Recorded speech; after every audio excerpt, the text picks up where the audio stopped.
Super power America के सदर की एक बार फिर वजीर आजम शहबाज शरीफ और फील्ड मार्शल सैयद आसिम मुनीर की तारीफें। डोनाल्ड ट्रंप ने कहा, जंग के दौरान शहबाज शरीफ के साथ ताल्लुकात मजबूत हुए। फील्ड मार्शल सैयद आसिम मुनीर जबरदस्त शख्सियत और आला सिपा सलार हैं। पाक भारत जंग के दौरान 11 तैयारे गिराए गए, अपना किरदार अदा करते हुए इस जंग को रोका। भारतीय वजीर आजम को कह दिया था कि जंग ना रुकी तो भारी टैरिफ लगा दूंगा। अमरीकी सदर गाजा अमन बोर्ड के इजलास के लिए हॉल में दाखिल हुए तो वजीर आजम शहबाज शरीफ को देखकर हाथ हिलाया। दोनों रहनुमाओं के दरमियान खुशगवार जुमलों का तबादला हुआ। Sharif, I like this man of Pakistan because there was some fighting going on when I got to know him, and your field marshal, general, great general, great field marshal, a great guy. And I got to like them, the prime minister, the field marshal, who's a tough man, a tough, good fighter, right? Good, serious fighter. President Trump saved 25 million lives when he stopped the war between us and India, right? You made that statement. That war was raging. Planes were being shot down, right? And I don't want to say what was going to happen, but, you know, bad things happen. So, Prime Minister, I want to thank you because that was a very big deal. People have no idea. A lot of them say, oh, well, they weren't fighting. They were fighting. 11 jets were shot down. Very expensive jets. Board of peace का इफ्तिताही इजलास, सदर Trump का वजीर आजम शहबाज शरीफ से मुसाफा, गले भी लगाया। सदर ट्रंप और वजीर आजम के दरमियान खुशगवार जुमलों का तबादला हुआ। दोनों रहनुमाओं के दरमियान गैर रस्मी गुफ्तगू भी हुई, जिसके ये मनाजर आपको हम दिखा रहे हैं। आप देख सकते हैं सदर ट्रंप वजीर आजम शहबाज शरीफ से मुसाफा कर रहे हैं, गले भी लगाया। सदर ट्रंप और वजीर आजम के दरमियान खुशगवार जुमलों का तबादला हुआ। दोनों रहनुमाओं के दरमियान गैर रस्मी गुफ्तगू भी हुई है। गाजा बोर्ड ऑफ पीस का इफ्तिताही इजलास था ये। गाजा में क़याम अमन का मिशन, वाशिंगटन में बड़ी बैठक। अमरीकी सदर की ज़ेर सदारत गाजा अमन बोर्ड का पहला इजलास हुआ। पाकिस्तान, सऊदी अरब, UAE और कतर समेत 40 से ज़्यादा ममालिक की शिरकत। सदर डोनाल्ड ट्रंप ने कहा, रिलीफ की काविशों के लिए पाकिस्तान, सऊदी अरब, कतर और दीगर ममालिक ने $7 अरब फंड देने का वादा किया। हमारे लिए अमन से बढ़कर कुछ नहीं है। गजा के लोगों के लिए रोशन मुस्तकबिल चाहते हैं। अपने अहदाफ के हवाले से बोर्ड ऑफ पीस का कोई मुतबादिल नहीं। हमास को गैर मुसल्लह होना होगा। उन्होंने हथियार हवाले ना किए तो सख्त रद्द-ए-अमल का सामना करना पड़ सकता है। अमरीकी सदर ने यह भी कहा कि तेहरान जौहरी हथियार नहीं रख सकता। नतीजा खेज डील चाहते हैं, वरना बहुत बुरा होगा।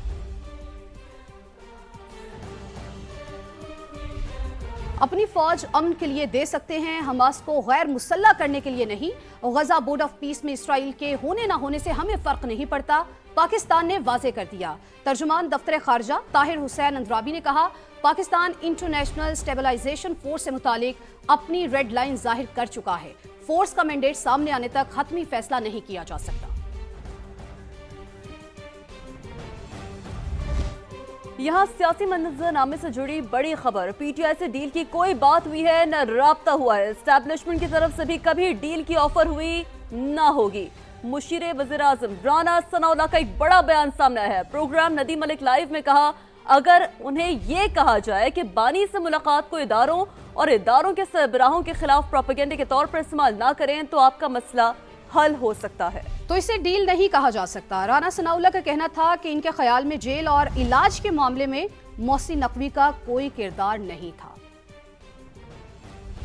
कि वो जो माने इस वक्त लिए जाते हैं, जी उनको कहा जाए कि जी आप ये करें तो फिर हम ये करेंगे, इस किस्म की कोई जो है वो PTI के साथ जो है वो हमारा ना राब्ता हुआ है, ना इस किस्म की कभी उनके साथ कोई गुफ्तगू हुई है। इस्टेब्लिशमेंट की तरफ से भी कतन कभी इस किस्म की ऑफ़र ना हुई है, ना बात हुई है और शायद होगी भी नहीं। मिसाल के तौर पे इस वक्त मुलाकात का इशू बना हुआ है। अगर उनको ये कहा जाए इस फैसिलिटी को अदारों के सरबराहों को और पाकिस्तान की रियासत के ख़िलाफ़ बयानियाँ बनाने के लिए इस्तेमाल ना करें तो आपका ये मसला जो है वो हल हो सकता है। तो इसको आप डील तो नहीं कह सकते। मोहसिन नकवी साहब 2024 में भी एक्टिव थे, अभी भी मोहसिन नकवी साहब एक्टिव थे। मेरा नहीं ख्याल कि इस जेल के मामले में या इलाज के मामले में उनका कोई इसमें कोई रोल है। कराची में एक और सानहा, सोल्जर बाजार में सहरी के वक्त कयामत गुजर गई।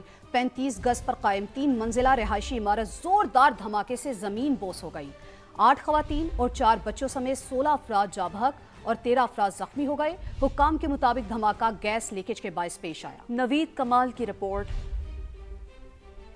कराची में एक और सानहा, सहरी की तैयारी करते शहरियों पर कयामत टूट पड़ी। सोल्जर बाजार की 3 मंजिला इमारत पर गैस लीक हुई। पहली मंजिल पर जोरदार धमाका हुआ और हर तरफ चीखो पुकार मच गई। 35 गज पर बनी 3 मंजिला रिहायशी इमारत का पहले कुछ हिस्सा मुनहदिम हुआ, फिर पूरी इमारत जमी बोस हो गई। मैं रोटी पकाने बैठ रही थी, साढ़े तीन बजे धमाके की आवाज़ आई। मैं डर गई। मैंने कहा अल्लाह खैर करे, छत गिरी, क्या हुआ या सिलेंडर फटा। तो वो देखा तो हमारे घर की दीवार टूटी। अल्लाह उनको सब्र और अजर दे। उनके एक ही घर के 8-8, 9-9 अफराद मरे, पूरी फैमिली मरी है। किसी ने भाई तो किसी ने बेटा खो दिया। लवाहिकीन पर गम से पहाड़ टूट पड़े। इमदादी कार्रवाइयों में ताखीर का शिकवा। पहले बम की फटाए, फिर ऊपर से ना ऐसा धम धम धम धम आवाज आई है, पूरे घर हिल गए। शेरी के लिए 2 रोटी के पेड़े बनाए, ऐसा हमारा तवा भी हिल गया। गैस तो आती नहीं है, बंदे सिलेंडर भरवा के आते हैं, फिर वो फट जाते हैं, कई बच्चों की जानें चली जाती है। बहुत गंदा धमाका हुआ है। 1.5 घंटे के बाद फिर रेस्क्यू टीमें आई। इत्तला मिलते ही रेस्क्यू टीमें मौके पर पहुंची, लाशों और जख्मियों को अस्पताल मुंतकिल किया। हुक्काम के मुताबिक हर मंजिल पर अलग अलग खानदान रिहाइश पजीर थे। तमाम के तमाम मुतासिर हुए। कैमरा और रिपोर्टिंग टीम के साथ नवीद कमाल, समा, कराची। कराची के इलाके सोल्जर बाजार में सहरी के वक्त होने वाले धमाके ने 16 जानें निकलनी। तंग गली में कायम 35 गज के प्लॉट पर 3 मंजिला इमारत कैसे खड़ी हुई? गैस लीकेज, नाक़िस तामीर या गफलत? हौलनाक वाक़े ने कई सवालात खड़े कर दिए। रिपोर्ट करेंगे शाहनवाज कादरी। सोल्जर बाजार की तंग गलियों में 3 मंजिला रिहायशी इमारत जमी बोस। रेस्क्यू टीमों को इमदादी कार्रवाइयों के लिए मुश्किलात का सामना। भारी मशीनरी अंदर न पहुंच सकी। छोटे आलात से मलबा हटाया। जिला हुकाम के मुताबिक इब्तिदाई शवाहिद गैस लीकेज की तरफ इशारा करते हैं। इमारत की तामीर पर भी कई सवालात हैं। 35 गज के प्लॉट पर 3 मंजिला इमारत तामीर की गई। ये गैस की लीकेज की वजह से एक्सप्लोजन मालूम होता है, लेकिन ज़ाहिर है हतमी तौर पर जब तक इसका नहीं होगा, केमिकल एनालिसिस नहीं होगा, हम नहीं बता सकेंगे। इंचार्ज BDO ने गैस लीकेज और नाकिस गैस फिटिंग को जिम्मेदार करार दिया। कराची में वाक़े हुए ये सारे के सारे गैस खुली छोड़ देते हैं या मोटरें लगी होती हैं। उसके अलावा जितने भी पाइप हैं जो फिटिंग है गैस की, सारे नाकिस पाइप लगे हुए, प्लास्टिक के पाइप, उनसे गैस लीक हो रही है, उसकी वजह से हुआ। सिर्फ 35 गज पर 3 मंजिला इमारत की तामीर ने एक बार फिर SBCA की कारकर्दगी पर सवालात उठा दिए। हुकाम के मुताबिक इमारत के नक्शे, तामीराती इजाजत और हिफाजती इकदाम का तफसीली जायजा लिया जाएगा। कैमरा और रिपोर्टिंग टीम के साथ शाहनवाज कादरी, समा, कराची। पाकिस्तान में दहशतगर्दी के लिए अफगान सरजमीन का इस्तेमाल। Afghan deputy head of mission की दफ्तर खारिजा तलबी। पाकिस्तान में दहशतगर्दी के लिए अफगान सरजमीन के इस्तेमाल पर डी मार्च किया गया। सख्त एहतजाजी मुरासला थमा दिया। तर्जुमान दफ्तर खारिजा के मुताबिक 16 फरवरी को बाजोड़ में खुदकुश हमले के लिए फितनुल खवारिज कलदम TTP ने अफगान सरजमीन इस्तेमाल की।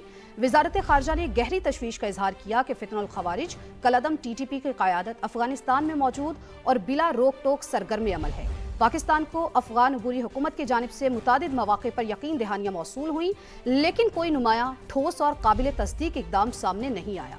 अफगान अबूरी हुकूमत को 2 टोक मुत्तला किया गया कि पाकिस्तान अपने फौजियों, शहरियों और इलाकाई सालमियत का तहफ़्फ़ुज़ यकीनी बनाने के लिए फितनुल खवारिज से वाबस्ता अनासिर और उनके सहूलतकारों के खिलाफ जहाँ कहीं वो मौजूद हों कार्रवाई करने का हक महफूज रखता है।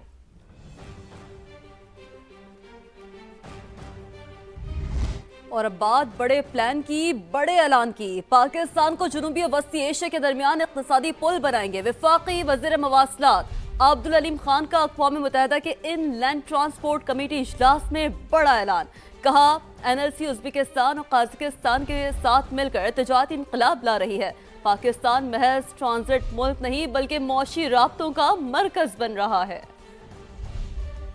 جنیوا میں UNECE کے انلینڈ ٹرانسپورٹ کمیٹی کے 88ویں اجلاس میں وفاقی وزیر مواصلات عبدالعلیم خان کا دبنگ انداز، پاکستان کی جغرافیائی اہمیت اور مستقبل کے معاشی اور تجارتی اثرات کی منظر کشی کر دی۔ کہا پاکستان محض ٹرانزٹ ملک نہیں بلکہ معاشی رابطوں کا مرکز بن رہا ہے۔ پاکستان کو جنوبی اور وسطی ایشیا کے درمیان اقتصادی پل بنانے کے عزم کا۔ عبدالعلیم خان کے اجلاس میں سی پیک کے تحت تعمیر و ترقی میں نمایاں کامیابیوں کا بھی تذکرہ۔ کہا بیلاروس، روس اور وسطی ایشیا راہداری میں شمولیت علاقائی روابط کا نیا دور ہے۔ پاکستان کے راستے روس اور وسطی ایشیا تک تجارتی راہداریاں فراہم کر رہے ہیں۔ عالمی قوانین اور UN کنونشنز پر عمل درآمد سے تجارت آسان بنائی جا رہی ہے۔ 1800 سے زائد TIR آپریشنز پاکستان کی بہترین لاجسٹکس کا ثبوت ہیں۔ M6 موٹر وے منصوبہ سرمایہ کاروں کے لیے بہترین اور منافع بخش موقع بھی قرار۔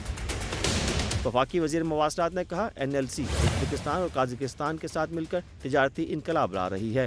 کنجراب سے بندرگاہوں تک شاہراہیں علاقائی رابطوں کا مضبوط ترین ستون ہیں۔ گوادر پورٹ پر وسطی ایشیائی ریاستوں کے لیے 100 ایکڑ کا ٹرمینل مختص ہے۔ کراچی پورٹ کی گنجائش لینڈ لاکڈ ریاستوں کو سمندر تک رسائی فراہم کرتی ہے۔ عبدالعلیم خان نے کہا کہ وزارت مواصلات ٹریفک ڈیٹا کی ڈیجیٹلائزیشن اور شفافیت کے پروگرام پر عمل پیرا ہے۔ 126 ممالک کے لیے ویزا آن ارائیول سے علاقائی روابط میں مزید اضافہ ہوگا۔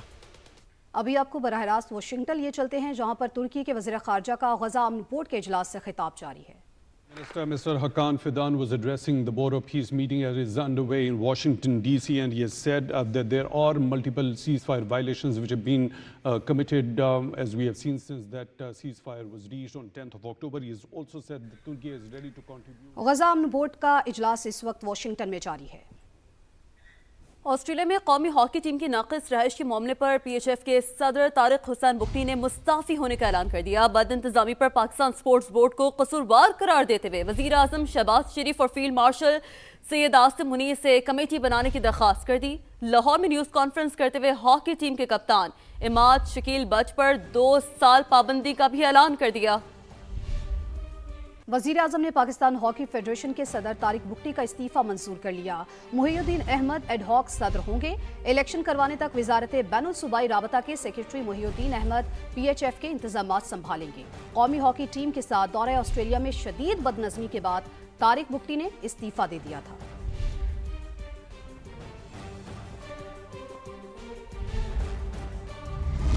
پاکستان سپورٹس بورڈ نے تمام مالی ذمہ داریاں بر وقت ادا کی۔ انتظامی بے ضابطگیاں فیڈریشن کی سطح پر ہوئیں۔ ایئر ٹکٹ کی اصل لاگت 27.1 ملین روپے PSB نے ادا کیے۔